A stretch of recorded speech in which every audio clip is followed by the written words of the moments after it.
Welcome to the second one of these shortcasts on menopause, perimenopause. And in the first one, if you remember, we went through a lot about perimenopause and what that meant, and a few definitions about what menopause was. Recapping, menopause is generally considered from a medical point of view 1 year since your last natural period if you're over the age of 50, 2 years if you're under the age of 50. However, before I go through the rest of this, I will mention a couple of specific provisos that are actually quite important. One is the ladies who experience this under the age of 40. This either comes under the category of premature menopause, or in some women it's what we call premature ovarian insufficiency. These are quite specialised areas, and obviously this is very early.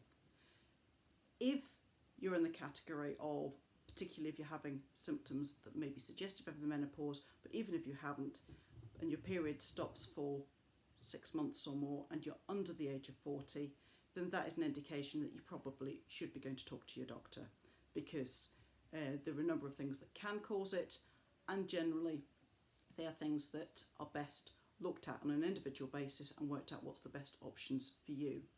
And if it is you're going through an early menopause, it is likely, unless there are good reasons why not, that HRT may well be appropriate and recommended for you. I will go through HRT in a bit more detail in another session, because it's quite complex, but it's important to get the pros and cons and bits and pieces in order to be able to make a decision. But for the younger women, generally benefits tend to outweigh risks in most cases. But I say most, which is why it needs to be an individual talk with your doctor. The other area to mention is those ladies who have an earlier menopause because they have their ovaries removed, often as part of having a hysterectomy.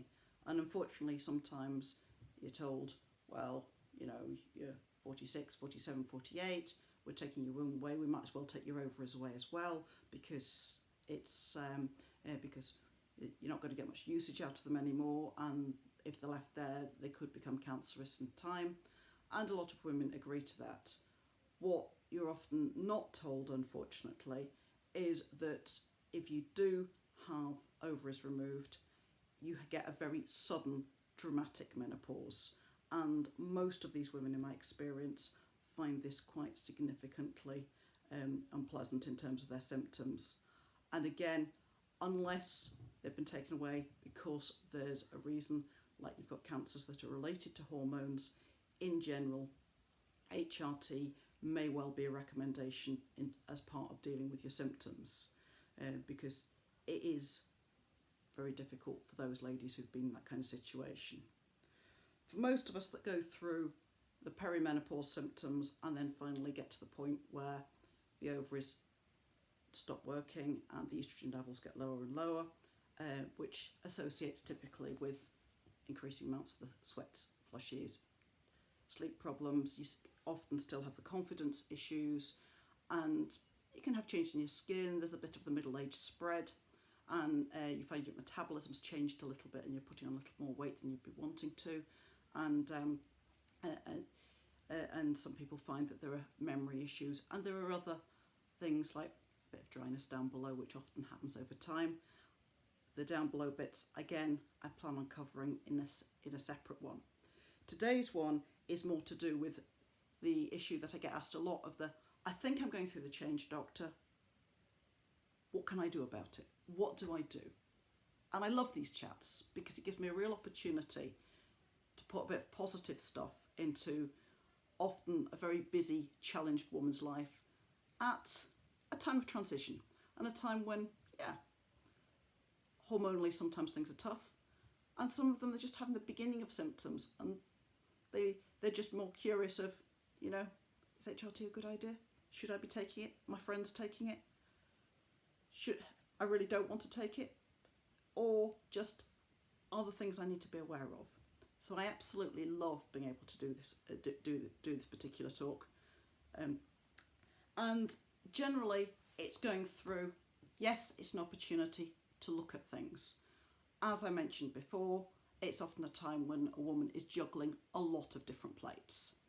And one of the things that's good at look at this point in time is self-care, looking after yourself, because it's important to put good things into practice. So some of these are about looking after yourself, and some of it's about, and not a lot of it's about long-term health, because what we're wanting is healthy people who go not just into their 50s, but their 60s, 70s, 80s, 90s, and maybe even 100. We want healthy people, healthy as long as possible. So the first thing I would say is that the big issues from our point of view that we start worrying about when people start going through the change are things like heart disease. We know that the risk of heart disease tends to go up after women go through the change. Men, you've got a short straw. They tend to have a higher risk of heart disease throughout their lives. Women catch up after the change. Alongside that, there's always the worry about my bones, brittle bones. My mother had osteoporosis. My granny had osteoporosis. What's the risks for me? And that's a biggie that a lot of people worry about. And there's some simple things that are worth bearing in mind. I'm just going to go through bit by bit the things that people do deal with. I will also touch on things that people do lifestyle-wise, or that can get other than from the doctor, that can sometimes help with some of the more significant menopausal symptoms for some women. Everybody's different. Every journey is different. This is just a few things. The lifestyle things, regardless of what other choices you make, these are ones that are really good for trying to keep you healthy. So one of the things that I would say is that actually looking at how your life is at this point in time, and I'm speaking to myself as much as anybody else, is it's busy. And actually taking some time for yourself is probably important. It's good for you mentally. It's good for your heart. And often, as women, we find ourselves so busy running around after other people, we forget to look after ourselves as well. Most of the things and people that you're running around after will manage to cope for 30 minutes a day if you do something else. And just to put this into context, I once went to a medical herbalist meeting, talk from a medical herbalist. It was really, really interesting. I've got an interest in these kind of things, and how they might interface as complementary medicine, but I've never had opportunity to take things further than that point. But at this particular talk, the thing that stuck with me most is her talking about people coming to her with aching joints. And she would talk to them, take a lot of a history, take a lot of information, things like that. And then she would tell them she would give them a herbal tea. And she'd tell them how to brew it. And she'd tell them that you need to you need to brew it, get your cup, you sit with it like that. Sit with your feet up, and you need to sip it slowly. With your feet up, over 30 minutes. It's really important for this medicine you drink it over 30 minutes. Very, very slowly. The medicine was not in the cup. The medicine was in getting somebody being able to sit there with their feet up and rest without feeling guilty for 30 minutes. Take a bit of time each day. Have a walk. Use that for your exercise time. Use it to read, listen to music, meditate, pray, or whatever it is builds you up. Your body and your mind, and probably your emotions will thank you for it. Other than that, there's fairly simple things. Exercise is important. It's always important, but it gets more important as you go through the change. We know that your heart needs regular exercise to work well and to keep it healthy. We recommend for that at least 30 minutes of aerobic, that gets your heart racing, gets you out of breath, 3 times a week, minimum. You can do more than that, that's great. But that as a minimum will help keep your heart healthy. And what kind of exercise you do depends on you. However, from the bone point of view, which again, bones, once you go through the menopause, do tend to drop mass, which makes them a little bit more vulnerable as time goes on. In terms of bones, it's regular weight-bearing exercise. So swimming may be great for your muscles and everything else, but weight-bearing, walking, running, cycling, things that make your bones take the strain. Other aspects, and that helps build up your bone mass. Other aspects to be aware of: smoking. If you do, it's a good time to go and stop. Get a bit of support from the local quit squad or from the pharmacy. Smoking not only increases your risk of heart disease, it also does tend to thin your bones. So if you can get off them, or at least cut them down, again, your body will thank you for it. Alcohol. Now this is a biggie. A lot of us enjoy a glass of wine or various other types, but it's time to look at your drinking habits and think, is this healthy for me? From a heart point of view, that's a maximum of 14 units a week if you're a woman. And unfortunately, with wine and becoming a little bit stronger than it used to be, that's just over a bottle and a half of red, maybe slightly more of white, just to put it into context, per week. We know that if you're a significantly heavy drinker, and that is probably a bit more than this, it also increases risk of thinning of your bones. So it's just worth having a look and seeing what you can do. I've mentioned about middle age spread, metabolism changes. It's important just to be a bit more healthy about your diet as well as the exercise, trying to keep your weight under control. Again, more for your heart than anything else. But you don't want to be too thin because that's not healthy for you either. In terms of your bones, the other things that are really important are enough calcium and enough vitamin D. Calcium is mostly obtained from dairy in most people's diets. You can also get it in the tinned fish, which have the little softened bones in if you crunch your way through those. Obviously, if you're on a dairy-free or they're using less animal products, more plant-based diet, a lot of the substitute milks will contain a certain amount of calcium supplementation, which may well be perfectly acceptable.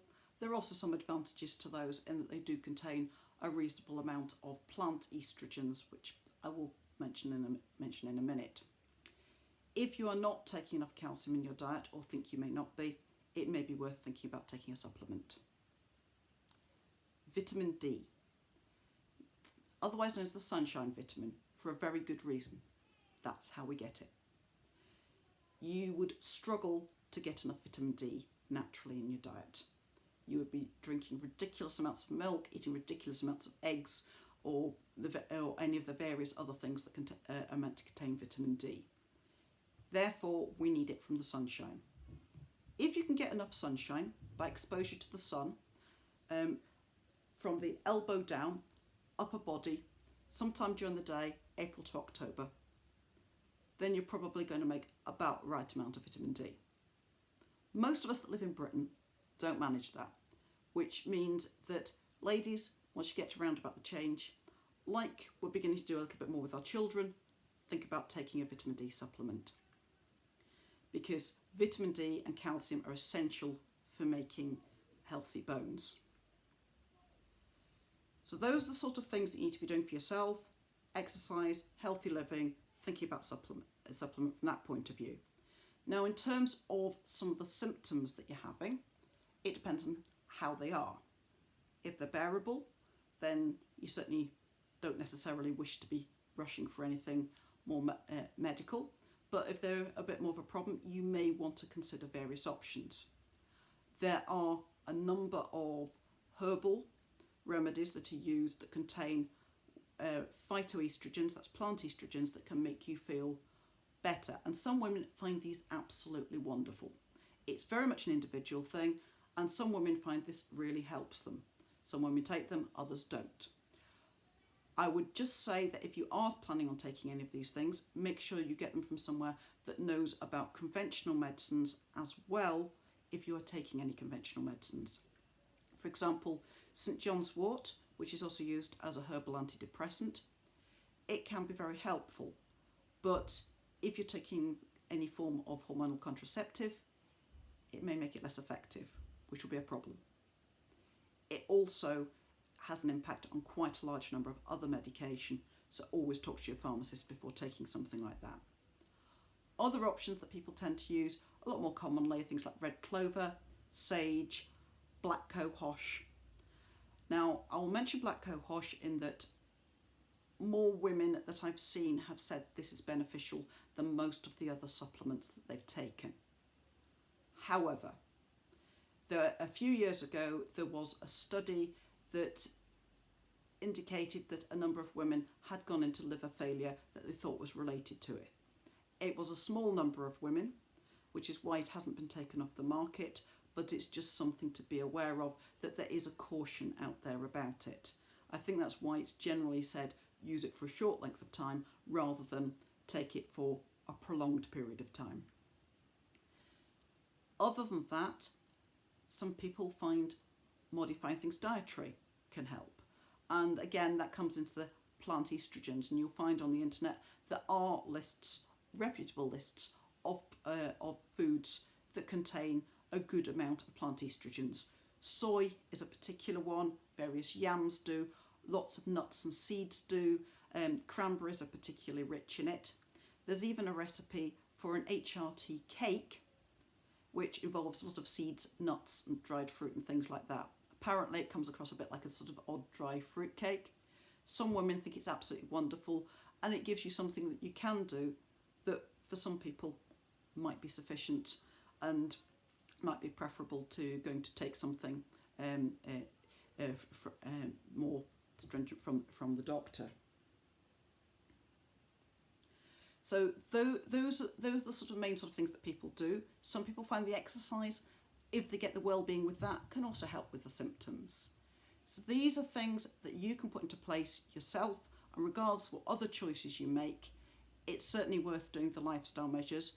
If you're using the plant estrogens or modifying your diet or taking HRT cake, I don't generally recommend that you're then going and taking HRT from the doctors. And obviously if you do come and discuss taking medication at the doctor, it's important you mention if you are taking other stuff, because it may be that the two of them won't go terribly well together. My next one, all being well, will go through a little bit of the pros and cons of HRT, and with a view to giving you information to help you make your own decisions. Hope this is helpful.